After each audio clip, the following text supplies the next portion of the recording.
Bonjour, Jozo Awazu. Voici une vidéo sur un très grand maître de judo. J'ai eu la chance de le rencontrer deux fois. Une première fois dans un stage d'été tenu à Royan en France, avec le regretté Guy Thomas en 1974. Et une deuxième fois à Osaka en 2003, lors des championnats du monde. Pour faire cette vidéo, j'ai complété mes recherches avec un article du journaliste Claude Fradette qui est paru dans le France Judo de 1971. Je pense que c'était en juillet. Et dans les livres de Claude Thibault, le livre 1 million de judoka, et l'excellent livre de Michel Brousse, que je vous conseille de lire ou de vous procurer, ce sont des documents extraordinaires. Quand on rencontrait ce maître-là, c'était sa démarche qui nous frappait. Une démarche d'homme qui a les pieds bien sur terre, comme s'il voulait s'y enraciner, disait Fradette. Puis, s'il ne se déplaçait pas, on aurait dit qu'il était rivé dans le sol. Eh bien, c'est exactement ce que j'ai ressenti lorsque j'ai vu Maître Awazu pour la première fois. C'est cette impression-là qui m'a envahi. Jozo Awazu, tous les judokas en ont entendu parler, ils le connaissent, ou encore ils ont lu son nom à quelque part, ou un de ses livres. Mais c'est maintenant un nom qui est indissociable de l'histoire du judo international, pas uniquement du judo français. Awazu est arrivé en France à une époque où, comment je dirais ça, la plupart des judokas et des hauts gradés actuels là, débutaient le judo. Puis il y en a certains qui n'étaient même pas encore nés. C'est pour vous dire. Mais, comme disait Claude Fradette, l'avoir vu, avoir lu son nom, est-ce que c'est vraiment le connaître? Est-ce que c'est vraiment le connaître? Est-ce que de savoir qu'il était japonais, 9e dan, conseiller technique de la Fédération française de judo et aussi de l'Union européenne de judo, qui était directeur technique du célèbre Racing Club de France. On va regarder ça de plus près. Jozo Awazu est né le 18 avril 1923 à Kyoto, l'ancienne capitale du Japon, berceau et temple de la culture et des traditions nippones. Le petit Jozo, c'était un gamin comme tous les gamins japonais, ni plus ni moins turbulent que les autres. Assez en tout cas pour qu'à l'âge de 11 ans, il se fait une entorse à la cheville. Mes amis, c'est une entorse qui allait avoir une incidence décisive sur son avenir. À cette époque, au Japon, on ne consultait pas le médecin pour une blessure aussi banale. On se rendrait directement chez le professeur de judo. En effet, dans ce temps-là, il était plus souvent aussi un expert en kwatsu, en kwappo ou en seifuku. Ça, c'était des espèces de kinésithérapeutes, un rebouteux qui soigne ce genre d'accident. Au Québec, on dit des ramancheurs. On amène donc le petit Awazu en boitant chez le maître Nishi, qui était 8e dan. Et ça, c'était un professeur au Butokukai. Butokukai, c'est le grand centre d'études du judo à Kyoto, l'équivalent du Kodokan de Tokyo. Et Nishi Sensei lui a rendu bien vite l'usage de sa cheville. Le père d'Awazu a suivi les conseils du maître, qui a recommandé le judo pour renforcer la cheville de son fils. Jozo Awazu va donc débuter le judo en 1934. Et tous les jours, la classe terminée, il doit quitter l'école primaire où est-ce qu'il est étudiant encore pour se rendre au lycée où se trouvait le dojo. Parce que c'est juste au lycée, ça c'est l'équivalent du cégep au Québec, qu'on pouvait commencer le judo dans son quartier. Là, évidemment, c'est le plus jeune et le plus petit, et on va l'initier aux subtilités de l'art souple, avec moult randori sous la férule du maître Yoshizawa, 8e dan. Awazu, très doué, on s'en doute, et il fait d'énormes progrès. Puis, quand lui-même est entré au lycée, il s'est classé parmi les meilleurs dès le départ. En fait, il n'y avait pas beaucoup de judokas qui étaient capables de lui résister, même s'il était plus vieux. Il faut croire ça sur parole parce qu'il va être premier dan à 14 ans. Il va être premier dan à 14 ans. Et c'est là qu'il va participer à de nombreuses rencontres dans la région du Kansai puis à Kyoto. Et il va faire bientôt partie de l'équipe de son lycée, malgré que les places soient limitées. Habituellement, dans les lycées, c'était pas loin d'une centaine de personnes qui voulaient rentrer sur une équipe qui était composée d'une vingtaine, si je ne me trompe pas. Là, vous savez, au Japon, l'entraînement de tous les jours, et c'est surtout à base de randori. On change de partenaire sans interruption. Ça, c'était des rythmes de fou. À 15 ans, Jozo Awazu obtient le 2e dan. 2e dan à 15 ans, il faut quand même le faire. C'est à ce moment-là, en 38 puis en 39, qu'il va devenir capitaine de son lycée, puis qu'il va gagner les championnats du Japon omnisport. 2 ans de suite, il va recommencer l'année suivante en 39. Suite à ça, on va le nommer 3e dan. Il a tout juste 16 ans. 16 ans, 3e dan. Puis après ça, ben, c'est la guerre, puis l'occupation américaine. Ça va mettre un frein au judo. C'est en 1947 qu'ils vont recommencer les compétitions officielles. Quand ils ont recommencé en 1947, il est 5e dan, puis il va disputer le championnat Est-Ouest dans l'équipe gagnante. Ces championnats Est-Ouest, c'est des championnats très, très importants dans le calendrier de compétition du Japon. Mais c'est juste en 1948, pour le 10e anniversaire de la mort de Jigoro Kano, qu'une grande compétition va réunir à nouveau l'élite du judo japonais. Un peu comme on le voit maintenant, aujourd'hui. Il y a en fait 40 sélectionnés qui représentent les différentes provinces et puis ces gens-là vont se disputer le titre de champion du Japon. Shozo Ozu va parvenir en quart de finale. C'est pas un lourd, c'est pas un mi-lourd non plus, c'est un poids moyen ça.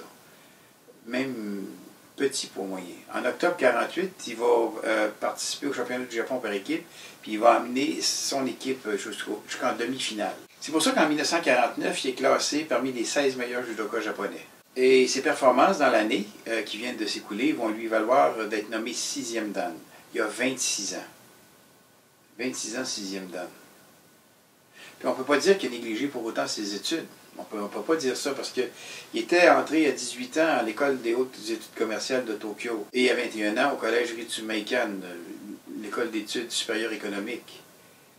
C'est en fait la même école que certains Michigami, qui a joué un très grand rôle en France aussi.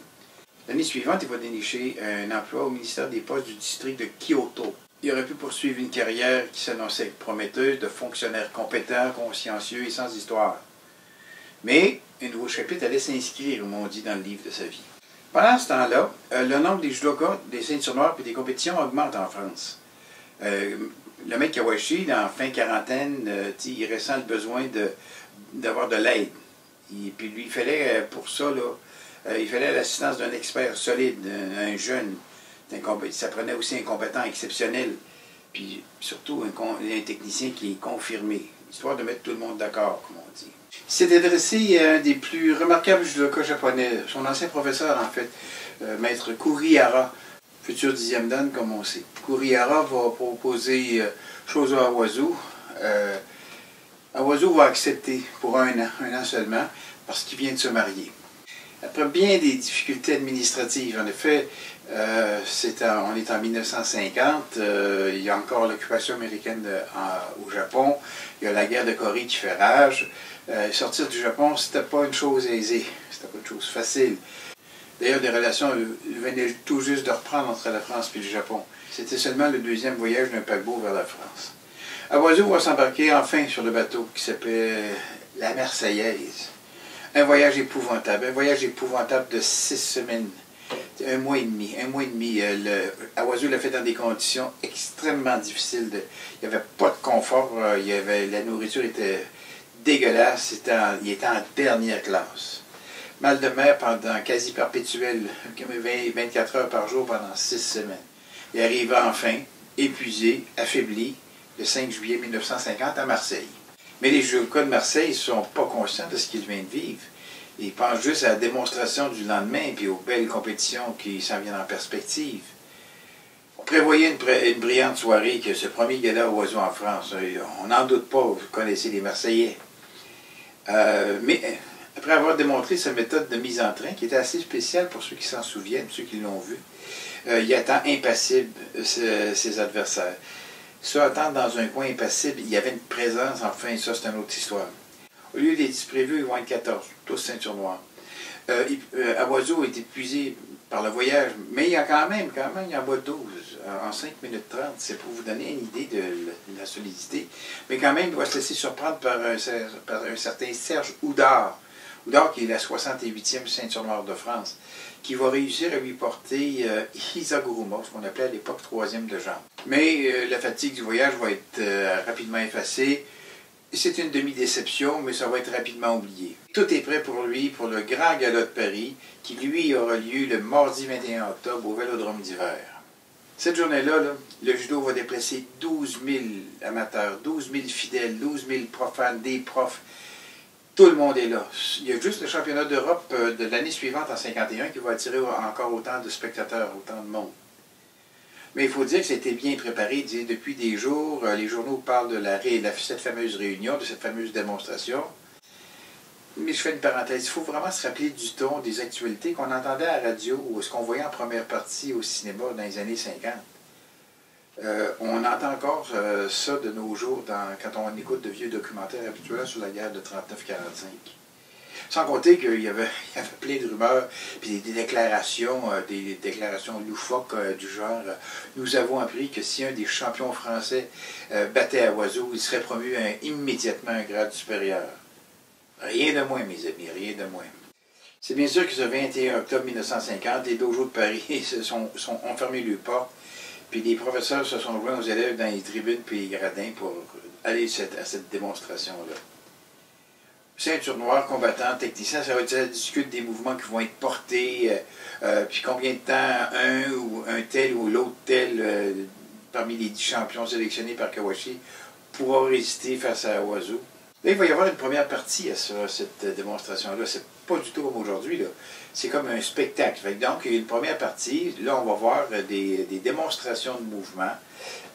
Ça, c'était la spécialité de la mise en marché du judo par Kawashi à l'époque. D'ailleurs, c'était la même chose ici au Québec. Hein, c'était exactement la même chose. On commençait avec des démonstrations de mouvements. Évidemment, c'était automatiquement suivi d'une démonstration d'autodéfense. Ça, c'était un must à l'époque. Enfin, à la fin de tout ça, Oiseau monte enfin sur le tapis. Là, il va rencontrer en ligne les 10 meilleurs judokas français. Comment ça marche? C'est simple. Chaque combat, il faut marquer un hippon. C'est 2 minutes par adversaire. S'il n'y a pas de hippon, c'est un nul. Il faut vraiment lire le compte-rendu de la rencontre publiée par Jean Gaillat dans la revue Judo. Il décrit bien l'atmosphère de cette soirée-là, les espoirs et les craintes des participants. C'est vraiment un peu à la Léon Zidrone. Pour ceux qui le connaissent, au Québec, c'est habitué. Allez voir sur Internet, ça vaut vraiment le coup. C'était tout un personnage. Mais enfin, je vais essayer de vous lire un peu, parce que je vous lis intégralement ce qui est écrit dans le franc judo. Alors, on commence. Le Vanille, à qui est échu le redoutable honneur d'inaugurer la série, se fait plaquer au sol au bout d'une dizaine de secondes. En osotogari, premier jump, suivi en soutemi. Artel, quant à lui, se voit contraint d'aller au sol happé en 6e immobilisation. Ça, c'est Yokoshi Okatame. Une immobilisation bâtarde qu'affectionne à Oiseau. Et malgré ses efforts et sa coutumière ténacité, il ne parvient pas à se dégager d'un seul centimètre, mes amis, d'un seul centimètre. Enfin, vous voyez le genre, C'est très coloré comme description. Il n'en reste pas moins que ce jour-là, c'est une date historique pour le judo français, puis par ricochet pour le judo international.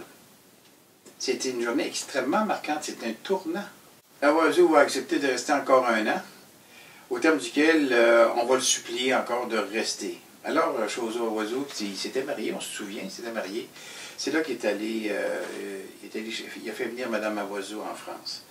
Mme Oiseau, que j'ai eu le plaisir de rencontrer à Royan, c'était une femme charmante. C'était une femme exactement à l'image de son mari. Elle dégageait beaucoup de sympathie. Elle était avenante. Elle avait un sourire unique. Et c'est comme ça que Shozo Oiseau est devenu le plus français des judokas japonais, ou encore le plus japonais des judokas français. On peut dire sans se tromper qu'il fait partie de la grande histoire avec un grand H du judo international.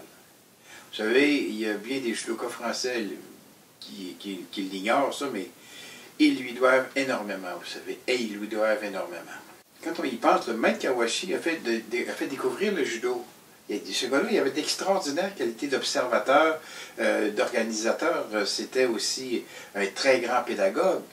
Mais il faut se rappeler que ce n'était pas un champion, ce n'était pas un champion. Puis à partir de ce moment-là, après la venue d'Oiseau, à partir de ce moment-là, il fallait comparer le judo français avec ce qui se faisait ailleurs. Puis si c'était possible, ce qui se faisait de mieux. Ailleurs, c'était où?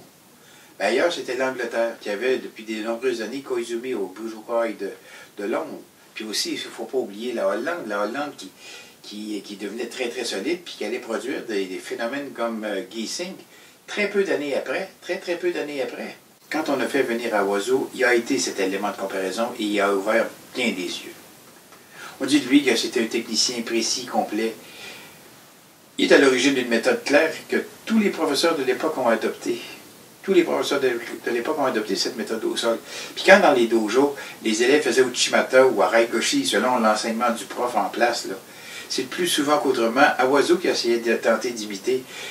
On a fait la même chose chez nous avec Maître Nakamura. C'est des gens du même calibre. Ce sont des internationaux, ce sont des piliers. Awazu, formé lui-même à la dure école japonaise, le Butokukai, j'en ai parlé beaucoup du Butokukai.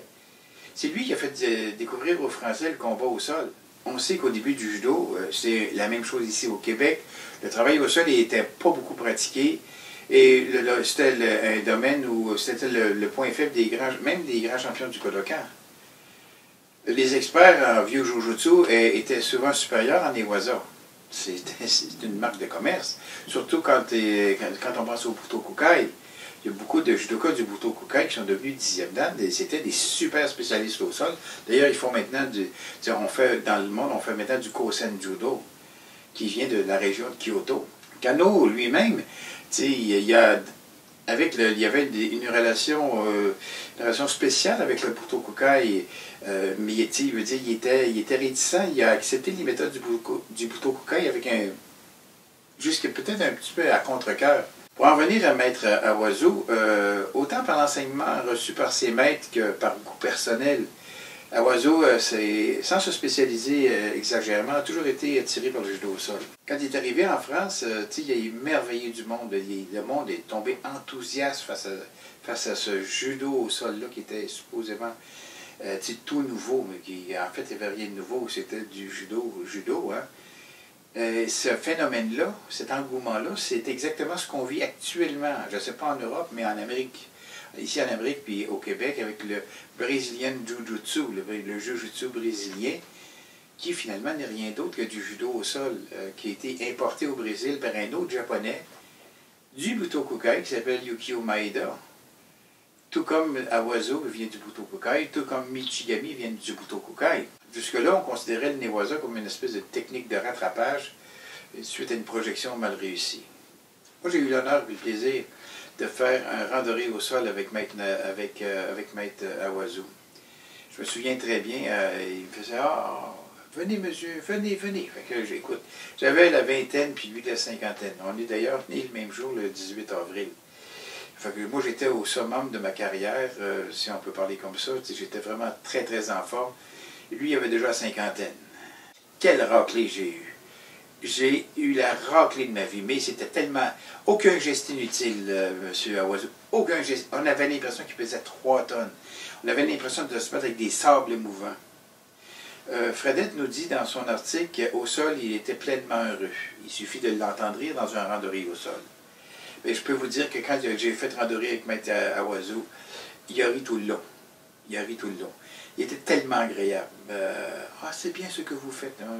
C'est bien, mais on est en dessous. Hein? Finalement, Awazu a mené une vie d'équilibre et de sagesse toute sa vie. Il était dans la vie courante, ce qui était en dojo. C'est un homme qui était respecté de tous, à toutes les époques. On arrive à la conclusion de cette vidéo-là. J'espère que vous avez aimé. Si vous avez aimé, donnez-nous un pouce en l'air, ça va nous aider. N'oubliez pas d'activer les clochettes pour recevoir les notifications. On sort une vidéo par semaine, tout le moins, à peu près. Partagez ces vidéos-là avec vos amis, avec vos profs, avec les élèves. C'est fait pour ça. N'oubliez pas surtout de vous abonner à la chaîne Martialement Vôtre. Ça va nous soutenir, ça va nous faire plaisir. En attendant, faites attention. Allez pratiquer au dojo 2-3 fois par semaine. Faites attention à vous et à la prochaine.